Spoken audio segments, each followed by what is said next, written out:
Welcome to the Dementia Caregiver Talkshow, a podcast to help you navigate the senior care maze.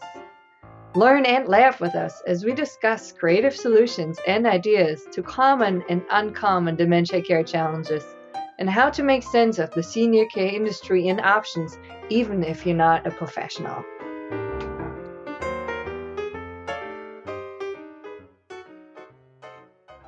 Hello and welcome to Positive Approach and our podcast. Our guest, as always, is Teepa Snow, dementia care expert. Boy, have you been a popular person the past, 3 weeks, 4 weeks? I would love to be less popular. I'd love not to be, people not to be interested in what's going on with people living with dementia and what's happening in the world. Things that just went virtually sideways in a short period of time, and that's left people scrambling for solutions to some really serious questions. And one of the ones that we've had a couple of times is, because of the high incidence of death rates in these care homes, should we be taking mom or dad home? And I get it. That's a heartfelt question.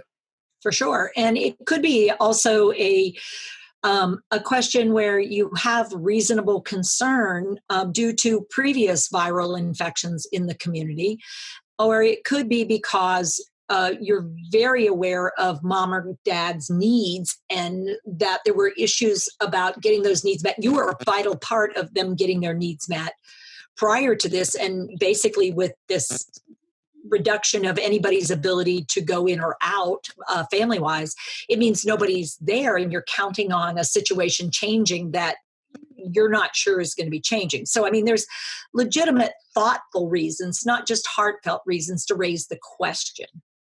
I think the issue is, have you thought about the how of you would do it and what's it's going to take if you were to take them out? So the scenario could be that mom has been in care for 2 years. So when mom went into care, you put her in care either by mutual agreement or because you were simply at your wit's end. So now she's been in care for 2 years. Are you going to be able to take care of her as she has advanced in that period of time? Yeah. So one of the things that it might be helpful to have somebody take a look at with you, and I do encourage people not to try to do this on their own, because it's a really good exercise before you make a really life-altering, and can't emphasize enough, life-altering decision to change the location of where somebody is getting care for both you and that person, to talk through, okay, how was it before? What was working? What wasn't working? How have you changed? How have they changed? What's your physical capacity? What's their physical? What's your emotional and what's your cognitive capacity? What else do you have responsibility for? Because before you choose this, just right now, particularly getting additional assistance in a home setting or in a single care setting can be really, really difficult. And the other part of it is getting the equipment or the supplies you might need if someone has changed in their ability. For instance, the ability to manage their own urine and go to the toilet versus now they're wearing incontinence products, the ability to manage those incontinence products, and what if the person, heaven forbid, actually does have the virus and they worsen when you get them home and then you get sick? What's your backup plan? Yeah, that was a real interesting point, because I was thinking that mom may present as normal when you go and get her, and you think you're doing, her a favor and doing the family a favor, and you bring her home and she exposes your family to the COVID-19. It could have serious consequences. It's really difficult because this thing is so sneaky and it's so invisible that nobody's trying to make a mistake, but boy, oh boy, is it easy to do it. And, keeping track of how when she first comes in, could you really make choices about who in the family might be exposed and who isn't? So if something were to happen to the exposed person, and heaven forbid it gets transmitted, do you still have a care system for that possibility? Because, quite frankly, this could blossom very rapidly. And may never. But part of the decision you want to make has to be a little bit thought through, because you don't want to get there and go, oh my gosh, this was horrible. I need to call EMS. I can't do this anymore. Because the reality is you may or may not be able to reverse that choice. And the idea that before there was a quarantine, now she will be in quarantine and even more isolated for another period of time. So it really calls on us as family members and as care partners to sit down and take a deep breath and actually write some notes to yourself, because you're going to have to weigh the pros and the cons. And there are cons. There's some pros. There are cons.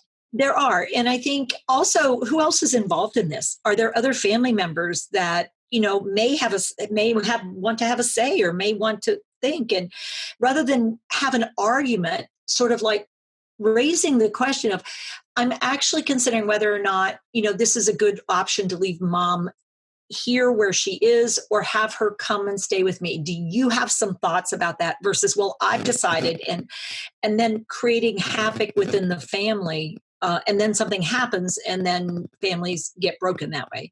Because we've never dealt with dysfunctional families when it comes to caring for our seniors, have we? We're all great. We're all super families. It's all terrific. Yeah. Mom and apple pie and all that. So, Teepa, it's more of a subject than we can really tackle in a 10-minute podcast, because we're trying to get as much information as we can out there. You've been working your tail off, and so we don't have a lot of time. Where can we send people to get some more information? Yeah, I mean, we have a free half-hour consult line. If you're concerned, if you're thinking, get up with our consultants. They're trained in helping you go through a cycle to help you think things through and consider your options. And they're not going to try to tell you what to do. They're going to help you figure out what makes sense to do for you and for the person you care about. Another one is just, if you're wanting more information about what some of your options are, come on and just sort of check out info@teepasnow.com, because that may be a place where we can at least get you going in a certain direction. And then we even have certified consultants that might be in your particular area and might know a good bit about your resources and can help you with that detail. Because, we have people across parts of Canada and the US and around in different places. Now, are you still able to do all of the webinars that you've been hosting, or have you been too busy to do those? No, we've been doing webinars, and I've been coming on Facebook for about 10 minutes every morning. And we have Amanda coming on Facebook in the afternoon, and we're doing different kinds of things. And we're doing webinars as well. And we're also doing certification courses and champion courses virtually, because we got feedback. It works. It works. You can actually do these things. And, we're not actually that surprised, because we've been a virtual company for a long time, but we always got to do things in person, which we really like. But right now we figured out a way to help people grow skills and abilities even online. Okay, Teepa, thank you very much. If people want more information, again, please check out info@teepasnow.com, and you can always just type in Teepa Snow into your browser, and more stuff will pop up that you could probably shake a stick at. Thank you again. Thank you, Greg.